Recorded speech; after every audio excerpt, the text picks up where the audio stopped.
සමහර විට ඔබ තරුණ පිළිකාවකින් පෙළෙන වෙන්නත් පුළුවන්. ඔබේ ළඟම හිතවතා, ඔබේ ළඟම ඥාතියා එසේ වෙනවා වෙන්නත් පුළුවන්. හැබැයි ඔබට වෙන්න පුළුවන්, ඔබේ ඥාතියාට යාළුවට වෙන්න පුළුවන්. ප්‍රතිකාර කරමින් සිටිනවා වෙන්නත් පුළුවන්. ප්‍රතිකාර සොයමින් සිටිනවා වෙන්නත් පුළුවන්. හැබැයි ඔබ ප්‍රතිකාර කරන්නේ, ප්‍රතිකාර සොයන්නේ අසීමිත වූ මානසික තැවිල්ලක බව අපි හොඳටම දන්නවා. සමහර විට ප්‍රතිකාරය මෙතන තියෙන්න පුළුවන්. අපි දෙන්නගේ සාකච්ඡාව බරට යනවා මට තේරෙනවා. හැබැයි ඒ අතරේ මේක බොහොම පුංචි ප්‍රශ්නයක් වෙන්න පුළුවන්. පිළිකාවට ලෝකෙ බෙහෙත් නැහැ. ඒඩ්ස් වලට බෙහෙත් නැහැ. ඒතකොට ඔබතුමා මෙහෙම රෝගීන් සුවපත් කරලා තියෙනවද? ඔව්. පිළිකා රෝගීන් මං ගත්තොත් මං හිතන්නේ මේ වෙද්දි 5000කට වඩා ඒ කියන්නේ මොළයේ පිළිකාවේ සිට ලේ පිළිකාව දක්වා වූ පවතින ඕනම පිළිකා රෝගී තත්ත්වයක් සුවපත් කරලා තියෙන සාක්ෂි තියෙනවා. ඒ කියන්නේ මුල් අවස්ථාවේදී ඔබතුමා අඳුනගන්න එක. මිනිහෙක් උස්සගෙන ඒ කියන්නේ මලමිනියක් උස්සගෙන යනවා වගේ 6 දෙනෙක් 7 දෙනෙක් උස්සගෙන ආපු මිනිස්සුම නැගිටිනවා. ඒ මගේ හැකියාවට වඩා මේ වෙදකමේ තියෙන සුවිශේෂී බව. මට ඉස්සෙල්ලාම තිබුණේ පෙන්හල්ලි කැන්සර් එකක්. පෙන්හල්ලි කියන්නේ පෙන්හල්ලි දෙපැත්තටම ගිහින් කියලා මට හොස්පිටල් එකෙන් කිව්වා හොඳ කරන්න බෑ මම මාස 6කින් මැරෙනවා කියලා. ඊපස්සේ කොහොමද අපි බෑනට මේ හිත මහත්තයා ගැන ආරංචිල එකගෙන ආවා. එකගෙන ඉස්සෙල්ලාම දවසේ පෙන්නකො මෙතන මහත්තයා hina වුණා. නායල කිව්වා හොඳ කරන්න පුළුවන් කියලා. කොහමද මම 3 පාරක් වගේ බෙහෙත් කරනකොට මගේ කිලෝ 48යි ඉස්සෙල්ලාම වෙනකොට බර තිබ්බේ කොට එකක් තියෙනවා හරි දැන් පෙන්නුවේ. ඊට පස්සේ මගේ දැන් කිලෝ 61ක් තියෙනවා බර. ඊට පස්සේ මම තනියම ආවා. මේ මාස 7ක් විතර බෙහෙත් බොනකොට මගේ ලෙඩේ හොඳටම හොඳ වුණා. ඊට පස්සේ මගේ ගාව ඔක්කොම රිපෝට්ස් තියෙනවා. පස්සේ ගිහින් කැන්සර් හොස්පිටල් එකෙන් ගත්ත රිපෝට්ස් වල මොනක්වත් නැහැ කොහොද ඒගොල්ලෝ පුදුම වුණා. එද මහත්තයා කියන්නේ මට නම් මේ මිහිපිට ඉන්න දෙවි කෙනෙක්. ඊට වැඩිය කියන්නේ මගේ අම්මා තාත්තටත් වැඩිය මම ගරු කරනවා එද මහත්තයාට. ඇත්තටම මොකද මගේ ආගම හැටියට මම බුදුන්ට ගරු කරනවා. ඊළඟට මම මගේ අම්මා තාත්තටත් වැඩිය ගරු කරන්නේ වෙද මහත්තයාට. මොකද මාස 6 මැරෙනකෝ මම දැන් අවුරුදු 3ක් ජීවත් වෙනවා. ඒකයි. ඇත්තටම මට මිහිපිට ඉන්න දෙවියෙක්. ඇවිදින්නවත් බැරුව හොඳටම අමාරු වෙලා තමයි ජීවිතේ. වෙද මහත්තයා තමයි ගොඩගත්තේ. දැන් අවුරුදු එකමාර වෙද මහත්තයන් බෙහෙත් ගන්නවා. දැන් පිළිකා සෛල සම්පූර්ණයෙන්ම ඉවරයි. රිපෝට් ඔක්කොම සාමාන්‍යයි. දොස්තරලට පුදුමයි ඒගොල්ලෝ කියන මොකද කරේ කියලා. මට ලක්ෂ 13,000 දීලා බෙහෙත් ගෙන්නලා විද්දා. එක දවසට බෙහෙත් වර්ග 6ක් දුන්නා. ඒ කියන්නේ මම බෙහෙත් වර්ග 8 පාරක් ගත්තා. 8 පාර වෙනකොට මට සම්පූර්ණයෙන් මං අඩපණ වෙලා ඉවරයි බෙහෙත් බීලම.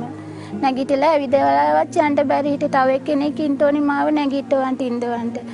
වෙද මහත්තයා ගාවට ඇවිල්ලා මාස 2කින් මම සම්පූර්ණ ඇවිදලා යන්න මට සම්පූර්ණ ශක්තිය හම්බ වුණා. මට තිබුණේ ලේවල පිළිකා සෛල තිබුණා. ඒක දැන් ගිය අවුරුදු අප්‍රේල් වල තමයි ඉස්ලාම් ලෙඩ වුණේ මම. උනේ එහෙම හැදුනේ. ඊට පස්සේ හොයාගන්න බැරි මාසයක් විතර තිබ්බා. ඊට පස්සේ වැලිමඩ හොස්පිටල් එකෙන් තමයි හොයාගත්තේ ડોක්ටර් කෙනෙක්. ඒ උන්ට ලේ HB හීමොග්ලොබින් 0.7කට බහැලා තිබ්බේ. ඊට පස්සේ බදුල්ල ටිකවල බදුල්ලෙන් තමයි හොයාගත්තේ කොන්දේ පරික්ෂණයක් කරලා. ඊට පස්සේ කොහොම ලේවල පිළිකා සෛල තියෙනවා. ඒක ලියුකේමියාවේ ML එක තිබුණේ. ඊට පස්සේ මාස 6ක් හොස්පිටල් එකේ නැවතිලා හිටියා ප්‍රතිකාර කරා. ඒක ඉන්ජෙක්ෂන් ඉද්දා. ගෙවල් ළඟ ආච්චි කෙනෙක් ඇවිදින්න බැරුව හොඳ කරලා ඉන්නවා. මෙදු මාත්තගෙන් බෙහෙත් තරම්. එයාගේ මාර්ගෙන් තමයි මෙහෙට ආවේ. ඊට පස්සේ දැන් ඒ එනකොට මම ගොඩක් කෙට්ටුයි. මම කෙට්ටු ඉස්පිතාලේ යනකොට හොඳටම බෙහෙත් දෙලා මේ වෙලාව හිටිය දුර වෙලා හිටියේ. වෙද මහත්තයාගේ බෙහෙත් කරන පටන් ගත්ත පස්සේ මට ඇවිදින්න පුළුවන් ආවේ යන්න පුළුවන්. කලින් එහෙම යන්න බෑ. හිටගෙන උනත් ඉන්න අමාරු වේවුලනවා. දූවිලි යන්න බෑ මේ ඇදුම හැදෙනවා. ඒ මොකුත් දැන් හැදෙන්නේම නෑ. මට තිබ්බේ මේ ඇඟ කහන්න ගත්ත ඉස්සලම. ඊට පස්සේ මේ හැමේ රෝගය තිබ්බා කකුලේ. කියන්නේ කළු තලා වෙලා ඇවිද ගන්නත් බෑ. කහනකොට තුවාල වෙලා වතුර බේරි තිබ්බේ අවුරුදු 3ක් දුක්ින්ද මං. ඊට මෙතුමා ළඟට ආවට පස්සේ මෙතුමාට බුදුබව ලැබෙන්න මට ඒ දෙහි කපලා මේ යන්ත්‍රය දැම්මට පස්සේ මට ඒ ඖෂධ මට ශරීරගත වුණා කියලා දැනුණා. කොහොම හරි මට මාස 5ක් 6ක් යනකොට සම්පූර්ණ සුවය ලැබුණා. මේ එයාට මේ ඇවිදින්න බැරිකම තිබ්බා. කතා කරන්න බැරුව හිටියා. මුකුත්ම කරගන්න බැරුව මුණින් පෙරලෙන්නවත් බැරුව හිටියේ. ඉතින් මේ වෙද මහත්තයා ගාවට ආවම පස්සේ දැන් මේ 4 වෙනි පාර මම බෙහෙත් ගන්න ආවේ. එයාට දැන් ඇවිදින්න පුළුවන් හොඳට. මේ කතා කරන්නත් පුළුවන්. මේ දැන් එයාට 100%ක්ම වගේ හොඳයි දැන්. හොස්පිටල් එකෙන් අන්තිමට ටිකට් කපලා එවුවේ දරුවට කණ්ඩ බොණ්ඩ කැමති දෙයක් දීලා මේ ගෙදර තියාගන්න කියලා. එයා හොඳ කරන්න බෑ කිව්වා. අතපයවත් එකිනෙකට සම්බන්ධ නැහැ කියලා තමයි ડોක්ටර්ලා කිව්වේ. දැන් කිසිම දෙයක් නැහැ. දැන් හොඳට දුවලා පැනලා කැමති දෙයක් කාලා බීලා ඉන්නවා දැන්. මුණින් අතරවත් පෙරලෙන්න බැලුව දාපු අතේ මේ මගේ දරුවා ඇස් දෙකකින් විතරයි මාත් එක්ක කතා කරවුවේ. මේ දැන් ඇවිදිනවා. ඇත්තටම මට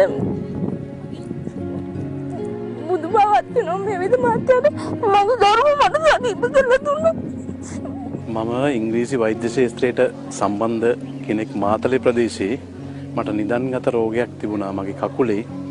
අපි ඒකට ඉංග්‍රීසි වෛද්‍ය ක්‍රමයේ කියනවා වැස්කියුලර් ඉන්ෆෙක්ෂන් කියලා. ලේ ගමනාගමනය කරන නහරක බ්ලොක් වීමක්. මේක සුව කිරීමට නොහැකි රෝගයක්. දැනට වෛද්‍යවරුත් බොහොම අල්පේච්ඡිත වෛද්‍යවරු ප්‍රමාණයක් ඉන්නේ විශේෂඥ වෛද්‍යවරු, ශල්‍ය වෛද්‍යවරු. ඉතින් කොහොමත් මේක ඉංග්‍රීසි වෙදකමේ සුව කිරීමේ ප්‍රවණතාවයක් නැහැ. කෙසේ හෝ මට මගේ පෙර වාසනාවකට වගේ වෙද මහත්තයා හම්බුණා. මා යොමු කරලා තිනවා පිළිකා රෝගින් දැන් මේ වෙනකොට 20කට වැඩි ප්‍රමාණයක්. මොකද දරුවෝ තිබුණා අසනීපේ දරුවට? මෙයාට මේ බෙල්ල කෙලින් කරගෙන නැහැ.